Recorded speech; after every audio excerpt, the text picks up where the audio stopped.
Welcome to the Fantasy Flex podcast for week 9. This is our props podcast presented by Prize Picks. I am your host, Chris Raybon, joined as always by my dude, Sean Kerner. Sean, you carried us last week with a 5-0, although I went 3-2, so 8-2, if people tailed us, you're carrying us this year. So I gotta get back on track here.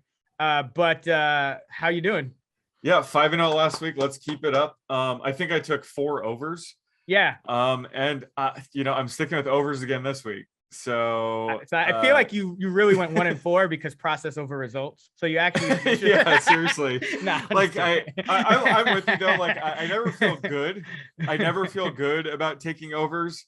So when I take an over, I really like the number. That's what it comes down to. Because I'm with you. I think unders are the way to go, but I think again this week you're going to see I'm going to be leaning towards the overs here. So watch out.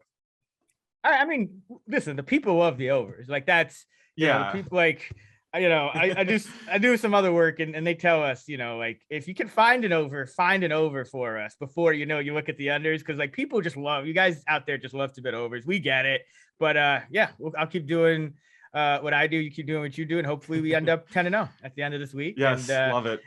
We will give our top 10 props of the week. We'll start off though with the Sunday Night Showdown DFS breakdown. We got the Titans, we got the Rams. Sean, obviously the big news here, Derrick Henry is out probably for the season, so he's not an option in this captain spot. That means that we're probably looking at either AJ Brown or anybody, everybody on the Rams. Who do you like in the captain spot? Well, yeah, I always say I like playing a wide receiver in the captain slot. So Cooper Kupp is certainly a no-brainer candidate for the captain slot for this game. And, Robert Woods is dealing with a foot injury, so they might lean on Cooper Kupp even more. I'm assuming he'll be chalk in the captain slot. So yeah, AJ Brown on the other side. I'll be interested to see how he does without Derrick Henry, because, the Titans offense really banks on the play action pass, and no receiver relies on play action pass, plays than AJ Brown. So while he could see increased volume, we might not see the insane efficiency from him. But certainly he's another candidate for the captain slot. I think, however, the probably optimal captain play this week is Darrell Henderson, just because he's due for a monster game. I mean, they've had some blowouts the past few weeks where they've put a lid on him and they didn't really need to use him much in the fourth quarter. This should be a positive game script. The Rams are 7-point favorites, but I think the Titans will keep it close enough where Henderson's going to play the entire game. I just love his rushing and receiving usage. Obviously has the touchdown upside. And he's a good leverage play against, both Cooper Kupp and AJ Brown. So I think Henderson in the captain slot is probably where I'm going to go with this, but what are you thinking? I like, I think AJ Brown is still, like, I'm not worried too much about his efficiency, only because, this Rams team scheme wise, they're going to play a lot of zone coverage. So it's like, yes, they're going to obviously roll coverage in his direction, but it's not like they're just going to have a manned up double team, with safety over the top every time. It's like, if they want to kind of, like, they'll know what the Rams are going to do. It's not a hard defense to prepare for. It's just a really talented defense at this point. They just got Von Miller, but I expect the Rams to do well on offense. And without Derrick Henry, you got to think the pace will increase a little bit, because I expect, a few more incompletions, a few less runs from Tennessee. So I do like Brown. On the other side, I agree. I think Cooper Kupp is an obvious choice. I would still play any of the 3 Rams receivers along with Darrell Henderson, as long as Woods is great. I think Van Jefferson is sneaky in the captain spot, because when you look at the Rams routes run per dropback, all 3, Kupp, Woods, and Van Jefferson, are in the 90s in terms of percentage.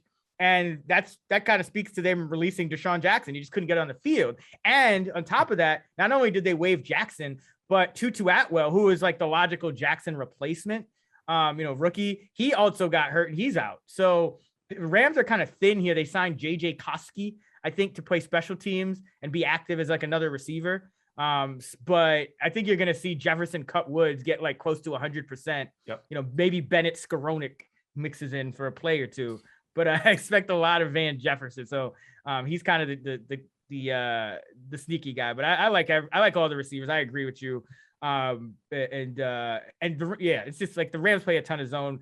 So it's interesting because like we talked about McNichols. Like, what are your thoughts on him? Is he like I know people are probably going to think about him in the captain spot just because he's not going to be super expensive. A lot of people think he's going to be the number one back. What do you think about him?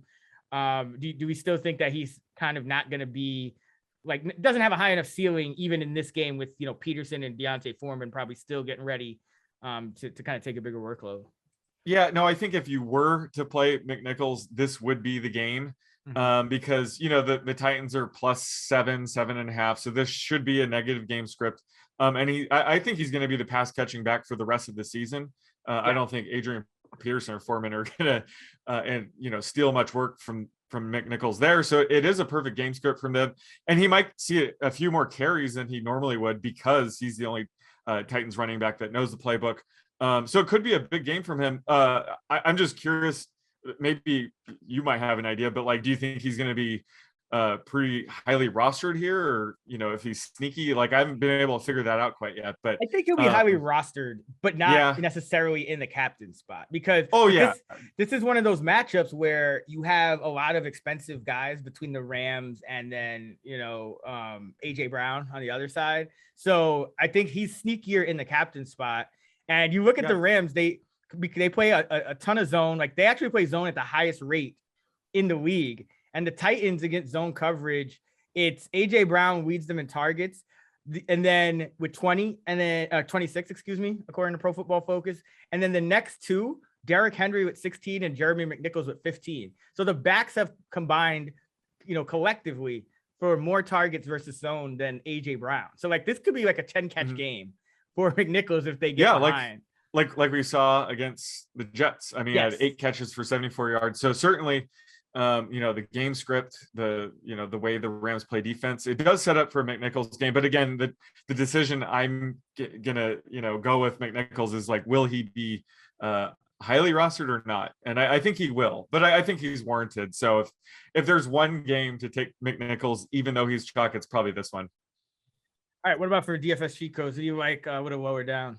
Yeah, so I have a few. You already called it, but Van Jefferson, once they said they were going to trade away Deshaun Jackson, and he was basically done there, I moved Van Jefferson way up. Like you said, he's going to be averaging over 95% routes run per dropback going forward. So love Van Jefferson, especially if Robert Woods is limited in any way. They're going to lean on Jefferson even more. So love him. The Titan side, I think we still need to see what's up with Julio Jones. Like, who knows what's going to happen with him, but if he sits again, it's just been a moving target behind AJ Brown. But last week, Marcus Johnson led all non AJ Brown receivers in routes run. He only caught 1 ball for 8 yards, I think. So he wasn't productive, but he'd be a sneaky play if he sees that much playing time again here. And then Jeff Swaim has now overtaken Anthony Ferkser as the Titans' main pass catching tight end. So he's a guy I might sprinkle in there. He had 57% routes run per drop up last week, and he cashed in with 4 catches, 23 yards, and a touchdown. So if he can come anywhere close to that for the showdown slate, he'll be worth every penny. And then you mentioned about Ben Skowronek is probably the flyer for this matchup because, like you said, Deshaun Jackson's gone, Tutu Atwell's on the IR, Robert Woods is banged up. So certainly Skowronek could see some playing time. He saw 20% routes run per dropback last week, certainly because of the blowout against the Texans. But, he'd be the guy that would step up if anything goes wrong with Woods or, even if Cooper Kupp or Van Jefferson have an in-game setback or something. So Skowronek's going to be an interesting flyer that'll have on at least one team. Yeah, it's interesting. The Titans, according to Football Outsiders, against number 1, number 2 wide receivers, they're allowing 107.2 schedule adjusted receiving yards per game. That's most in the league by over 20 yards. So Van Jefferson, Ben Skowronek, I mean, maybe Jacob Harris even gets a couple snaps out wide. He's kind of a hybrid, like wide receiver, tight end type of a guy. I think he got routes for the first time last week. So he's another guy to watch. The Titans have been really good against tight ends, which is interesting. They're number 5 in DVOA, and they're allowing the third fewest schedule adjusted yards per game, just 33.4. So, I mean, we didn't really mention Higbee. He's obviously always a threat for a touchdown, but he'll probably need a touchdown to hit value because they just haven't been giving up production to tight ends. And then I think you got to watch the running backs too. I mean, if Adrian Peterson is not fully ready, Deontay Foreman would probably be that Derrick Henry role. So I'm assuming that he would be super cheap because he was in the system last year. So, like it's kind of like with the Ravens where it could be eventually we get up to like Peterson doing, getting like the majority of the work. But this week it could be like all of these different veterans. And I wouldn't be surprised if Foreman ended up leading them in carries. So he's a guy to watch. He has to get called up first, as does Peterson. But, as we record this on Thursday, just want to throw that out there. All right. Yeah, that makes sense. So that's going to do it for our Showdown DFS breakdown. Let's get into our top props for week number 9, presented by Prize Picks. Sean, start us off with your quarterback prop. So I'm going with Joe Burrow over 265.5 passing yards against the Browns. This Browns defense is a pass funnel one. They're very good against the run. They rank 3rd in DVOA against the run, and they're pretty weak against the pass. They rank 25th in DVOA against the pass. So if the Bengals had any sense, they would lean on Joe Burrow and their stud wide receiver trio and Jamar Chase, T. Higgins, and Tyler Boyd, and even CJ Uzoma. So I just think just based on volume alone, Burrow is a good bet to go over this number. So I love the over. And I'm projecting him closer to 282. So I'm like 15, 20 yards over this number. So I think there's a lot of value here. Yeah, well, Jamar Chase has to get his 100, and then clearly, and then everyone else. I think Tyler Boyd kind of rebounds here and has a good game as well. So I like Burrow. And earlier in the week, I think we talked, and I thought maybe I was kind of looking at the Bengals because I thought maybe they would have some positive game script, but I actually think the Browns have a good shot in this game. So I actually like Burrow's over even more because I do think the Browns will finally score some points. You have, Baker with no Odell, which is the peak Baker. It's peak Baker. Yeah, so weird to say that. So the Browns might actually put up a pretty good fight here. There's no real home field. It's an interstate matchup. So even though it's in Cincinnati, it shouldn't be that crazy. For my quarterback prop, I'll give you one over this week. I got 4 other unders, but I'll give you one over. And it's Matthew Stafford over 295.5 passing yards against the Titans. I'm projecting this over 300. Matthew Stafford's been over this in 5 of 8 games. And, he's doing this even though he's getting pulled weight in games here and there because the Rams are just rolling over teams. But this game is it's a touchdown spread, so it should be a little closer. Again, I think the Titans aren't going to be, this team that's like super run heavy. And, I think there's going to be more incompletions in this game to stop the clock. So I think Stafford will have ample chance to do work against this Titans defense that, they're still a little bit banged up and shaky in the secondary. And I mean, Sean McVay's out here living his best life. Like I was looking at like almost every elite quarterback, Mahomes, Allen, Lamar Jackson, like every quarterback you look at, their QBR has gone down this year from last year. There was no fans. It was just, it was easy. Life was easier for quarterbacks, the less holding penalties. This year, like everyone's gone down except Matthew Stafford. He's like, his QBR is like up to like career high levels. He's like leading the league in all these passing efficiency categories. And he's been over this number in 5 of 8 games. So love Matthew Stafford here over 295.5. Yeah. I'm projecting this at 310 for a lot of the same reasons. I think the Titans are going to be in higher scoring games. Like you said, more incompletions, faster pace without Derrick Henry. And Matthew Stafford's been just game script proof. It doesn't matter if they blow a team out, he still goes over 300 yards. So this should be a closer matchup where he throws even more. So love the over here as well. Yep, averaging 310, median of 312.5. So yeah, he's up there. Where are you going for your running back prop? So I'm going with another over here, and that's Ezekiel Elliott to go over 60.5 rushing yards against the Broncos. Nice. He struggled last week without Dak, which seems to be a trend with him. Whenever Dak's not under center, he tends to struggle. So with Dak back, and the Cowboys are 9.5 point home favorites. So should have a positive game script. I think Zeke's going to get back on track. And this Denver defense tends to struggle against the run. They rank 27th in DVO against the run. They recently lost linebacker Alexander Johnson to the IR. They traded away Von Miller. So this could be an easier matchup for Zeke. And he's gone over this number 4 out of 5 games with Dak under center in a Cowboys win. So, I like that trend to continue this week. I'm going over here. Yeah, I'm about 72 yards. So I'm over this one as well. I think the Broncos may be able to stay in this game, but not because of their defense. I think their offense has been a little better than expected. I think they might be able to keep it close, but that's perfect for Zeke. That means he's involved the whole way. All right, for my first running back prop for week 9, I'm going with Boston Scott under 44.5 rushing yards against the Chargers. I'm projecting this at 36. Even, Scott has kind of emerged as that lead back over Kenny Gainwell, but let's not get ahead of ourselves here. He's still splitting work 3 ways. In his two games is kind of that pseudo lead back.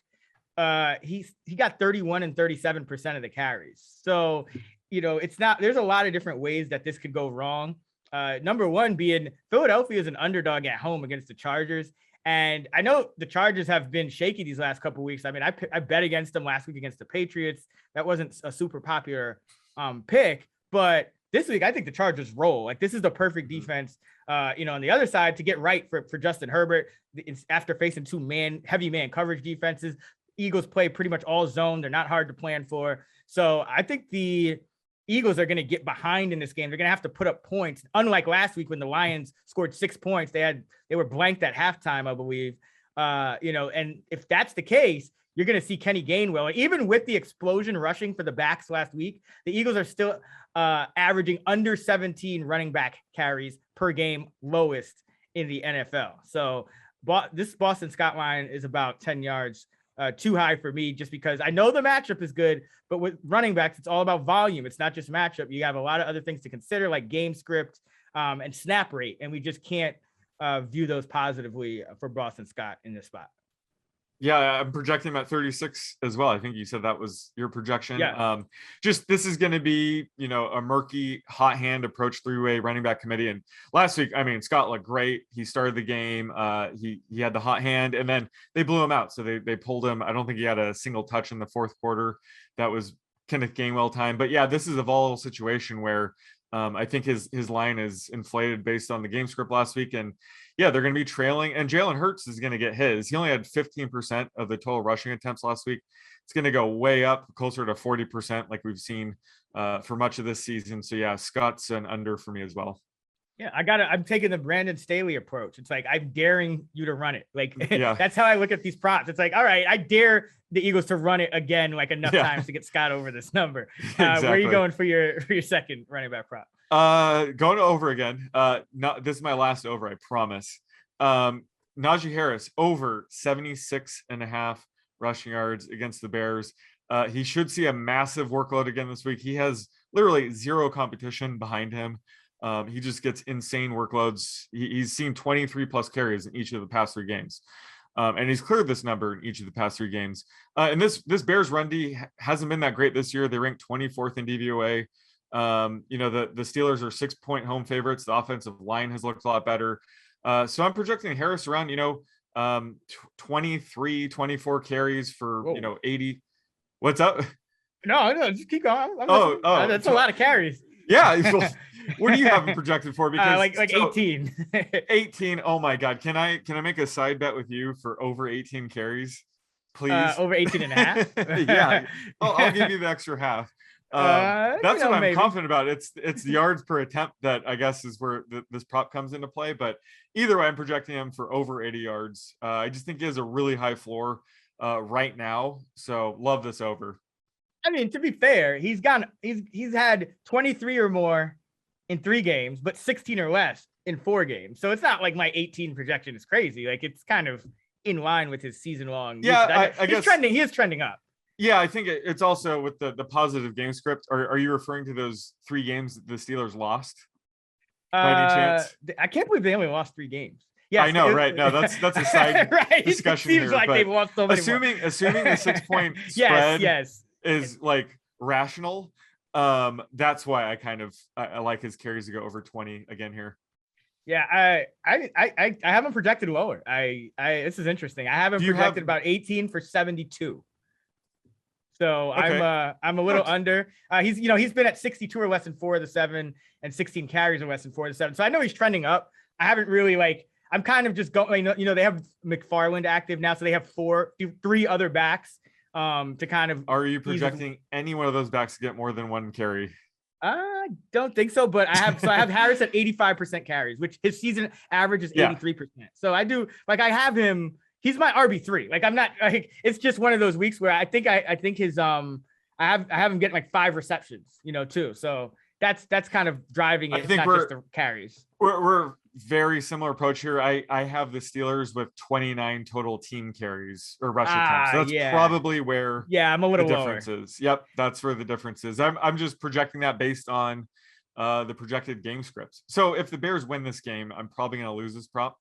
But that's kind of the fun in this, right? Is the running back props are very much tied with game script. I'm believing the 6-point spread here is somewhat accurate. So that's kind of what I'm leaning on here. All right. For my second running back prop, I'll go under Josh Jacobs, 56.5 at the Giants. I have a projected about 51.5. So about 5 yards, about a carry and a half of value here for me. And the real reason I like this prop, besides the fact that my projection is lower, is he's been under this in all 5 of his games. So I know Henry Ruggs is no longer with the team. Maybe they run more, but remember, John Gruden actually didn't like Kenyon Drake. This Bisaccia seems to like him a bit more. So I just don't see how we can take anything but an under for Jacobs when he hasn't cleared the number all year, when he's averaging just 3.4 yards per carry. So his career averages, rookie year 4.8, year 2 3.9, this year 3.4. That's a troubling trend. He got 6 carries in the last game, in a game they won by 11. I know he got hurt, so he's still a little banged up. So we don't know exactly. And this has been a trend with him. He's been getting banged up in game in a lot of these games. And so you have Jalen Richard back, you have Drake potentially to take more work. It's just another one of those volatile situations that it's kind of like Miami earlier in the year, where it was the minute you saw a Gaskin prop or a Brown prop, the right bet was almost always under, because you just don't know. So Jacobs hasn't cleared this number yet. Betting he falls short again, under 56.5 for Josh Jacobs.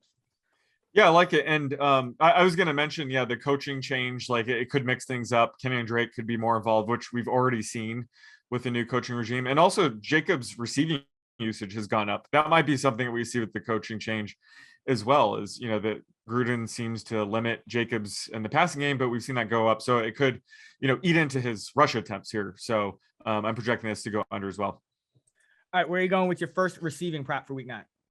All right. So actually, I have one more over. I lied. But this one isn't under. This one isn't under. I have to go with my under on an elite player again this week. And that's Travis Kelce, under 78. Oh, boy. 78.5 receiving yards. And I'm not panicking too much over the Chiefs. I'm still projecting Kelce as my tight end 1 in fantasy. Still think he's a beast. However, this Chiefs offense is changing a little bit. And Mahomes completed 15 passes behind the line of scrimmage last week, which I guess was the most by any quarterback since 2016. So, defenses are sort of daring Patrick Mahomes to, dump it off and just take the easy gains. And this could be, eating into Kelce's yardage the past few weeks. And, he hasn't gone over this number once. Or no, he's actually only cleared this number once in the past 5 games. So he's been trending down. I'm still projecting him over 70 yards, closer to 72.5. But I just think this is too high, and his ceiling has been a lot lower lately. So that's why I'm willing to target. I never like going under on Kelce, but I am going to do it this week. I mean, for this to be your under, that takes some cojones. But I agree. I have it projected at a nice 69 yards. Nice receiving in this matchup. Though I will say the one thing that does scare me is I think Peyton and Eli were talking about how they spoke to Mahomes, and he was saying that he was going to kind of, because Tyreek Hill was struggling, Mahomes was just going to look for him more. So I just worry that Kelce had like a terrible game. They kept panning to him on the sideline and he looked very sad. So I just worry that like Mahomes is going to be like, okay, you want me to throw underneath 5 yard, like pass to Kelce like over and over and let him like break tackles. So that's the only thing that worries me. Like I definitely wouldn't take the under on his receptions in this game. I'll say that. Like yardage, he could still get 10 catches and come short of this, but I do think Patrick Mahomes will look for him after that just miserable game in prime time. Yeah, no, you don't need to like give me reasons to worry about going on a Kelce under. I already get that. Like it's already very worrisome. So believe me, I understand. Hopefully we see another heavy Derek Gore game here. Would be ideal. Oh no! Didn't you tell me to bet Darrell Williams over carries? Is what all of Twitter probably said to your DMs. Oh my god! Too soon. I got everything right about that except for Derek Gore getting 50% of the rush attempts. That I just missed on that. It happens, man. It was a blind spot. For all, including the Giants, for the entire including world. the Giants. Even defense. Derek Gore was probably surprised. Yeah, he was like, "Well, why am I carrying the football? What is this end zone? I've never seen this before." All right, I'll join you then in going with an elite receiver pass catcher under, and I'll go DJ Moore under 71.5 receiving yards. I've said it before and I'll say it again. There's a few things we like to do on this podcast. One is target unders against the Saints running the ball, the Bucs running the ball, the Patriots with number 1 receivers. They're going to make you play left-handed. They're number 4 in DVOA against number 1 wide receivers. And on top of that, Matt Rule has explicitly stated that Carolina has to run the ball now. Like he's lost all faith in Sam Darnold. And like this is the defense that made Sam Darnold see ghosts. So no way Carolina comes into this game with any intention of throwing the ball voluminously. And then on the other side, Bill Belichick's going to come in with every intention of taking out DJ Moore. And because like Belichick's probably wants Robbie Anderson to get like every single target in this game. He might leave him, you know, usually single cover guys. He might just like non-cover Robbie Anderson, like just leave him wide open and see if he can catch a touchdown, because that's how bad Robbie Anderson has been. Carolina ran it 47 times last week. So I have more projected in the mid 60s. I think there's about 6 yards of value on this prop at 71.5. So under 71.5 for DJ Moore. Didn't you attack DJ Moore's under last week as well? I believe so. Yeah, and obviously that hit. Yeah, I think he had 59 yards. Yeah, it was DJ almost Moore the same line. Yeah, and Devontae Smith, and Smith for different reason hit, and then Moore hit. I mean, I guess both kind of the same reason. They were both in control of the games in those games. I think Carolina's a sneaky play this week. I don't think they'll like roll over against New England by any means. I just you know what Belichick's going to do in this one. So right, and like you said, they're going to lean on the run heavily again this week. And let me ask, are you projecting PJ Walker or Sam Darnold starting? And does it matter? It doesn't matter too much. Both of them are bad. I mean, PJ Walker almost lost the cover and the game in like the one snap. He was in there for the Panthers last week. But I have Darnold right now at 85 and Walker at 15. I think Darnold did practice, so trending toward playing, but I know Halloween was last week, but there might be some ghosts out there yet again in Carolina. Yeah, man, remember how good PJ Walker was in the XFL? I feel like you already forgot about the XFL, but man, he was good. Yeah, I forgot about it because I had just like you took Carolina unconvinced me, right? Yeah. That was my spread pick. I had Carolina as well, and I mean they ran Sam Darnold. He gets lit up. They would run him again. He gets lit up again, like ridiculously on a designed run. Then PJ Walker comes in and almost throws the game away. Like I almost threw up because I was dealing with like sweating Pittsburgh, who instead of like, I had him, I think +4.5, instead of kicking a field goal to get within like a couple of points, they go for a fake and get the kicker knocked out. So like I was just like, PJ Walker made me sick last week. Let's just be clear here. You're not betting against DJ Moore. We love DJ Moore. This is a bet against Sam Darnold or PJ Walker, whoever they throw out there. It's a bet on Bill Belichick. I'll put it that way. Let's just go that route. So we're positive people here. Exactly, we're betting on Bill Belichick. Exactly. All right, let's finish it up. Where are you going with your final receiving under for this week? So final receive prop. See how much I think unders. I can't stay positive. Oh man. Well, I apologize. This is another over. So I'm betting on my boy. I feel like I am banging on the table. Like I love T. Higgins. Just can't get enough of him. So I'm going over 4.5 receptions for T. Higgins this week. This correlates with my Joe Burrow projection as well. I'm 15, 20 yards over the market with Joe Burrow. So naturally, I'm projecting T. Higgins for around 5.2 receptions here. So his catch rate's been around 59% this season. I'm projecting that to be closer to 65% with his ADOT going forward. So I think he'll see some positive regression there. Plus, he's been the Bengals pass catcher that benefits the most from zone coverage. So playing a team like the Browns that run more zone coverage, I think T. Higgins, even more reason to be bullish on him here. So I can't get enough T. Higgins these past couple weeks. So going T. Higgins over 4.5 receptions here. Yeah, I like T. Higgins against zone as well. I was so pissed because I bet his under receptions against Baltimore a few weeks ago because they're a man heavy team. And what did the Bengals do? They came out and just force fed the ball to T. Higgins. It was completely inefficient, by the way. It was it didn't really work. Targets and only got 7 catches. Yeah, he had 7 catches, but it wasn't it was more inefficient than it was efficient. Right. They just force fed him the ball. But yeah, I agree. I have him at 5 catches even. I have his catch rate at 62%, so a little lower, but I do agree. His ADOT is 10.7 this year. So that's, higher percentage looks for him. He's my wide receiver 25 on the week. Tyler Boyd's 33, Jamar Chase is number 4. So it should be a good week for Bengals pass catchers. All right. I'll finish it up with, I'll balance it out with an under here. Marvin Jones under 52.5 receiving yards. Will continue to attack tough matchups with the under for wide receivers. Jones has been under this in 3 of the last 4 games with a median of 30 after he went over in 3 straight games to start the year. So he's trending down. Buffalo is number 3. So they're actually 1 spot better than the Patriots in DVOA defending number 1 receivers. So I have this projected at 46.5.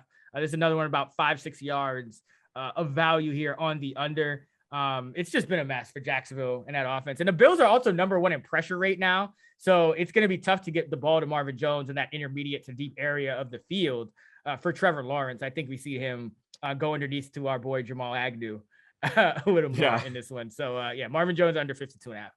Yeah, I'm with you here. I'm projecting this around 51 for my mean. So the median's, 5-6 yards lower than this. Like you said, tough matchup. Could see them leaning on low ADOT guys like Jamal Agnew, Chenault, Dan Arnold here, as opposed to, throwing the double coverage to Marvin Jones. So I love the under here as well. Yeah. And I think I think Poyer and Micah Hyde are back in the top 10 in PFF grades as well. So it's just tough to get the ball anywhere down the field on this Buffalo team. I mean, that's just a really good team right now. Really good defense. All right. That is going to wrap it up for our week 9 Props podcast presented by Prize Picks. To recap, Sean going with Joe Burrow over 265.5 passing yards, Ezekiel Elliott over 69.5 rushing yards, Najee Harris over 76.5 rushing yards, Travis Kelce under 78.5 receiving yards, and T. Higgins over 4.5 receptions. I'm going with Matthew Stafford over 295.5 passing yards, Boston Scott under 44.5 rushing yards, Josh Jacobs under 56.5 rushing yards, DJ Moore under 71.5 receiving yards, and Marvin Jones under 52.5 receiving yards. You can find Sean on Twitter at @_oddsmaker. You can find me at Chris Raybon. You can find us at those same handles in the award-winning free Action Network app, where you can follow all of our bets, including our prop bets, and track yours as well. You can find our fantasy football rankings and projections and content at actionnetwork.com and in the app. And you can find our DFS content, tools, and models at fantasylabs.com. Until next time, let's get this shmoney.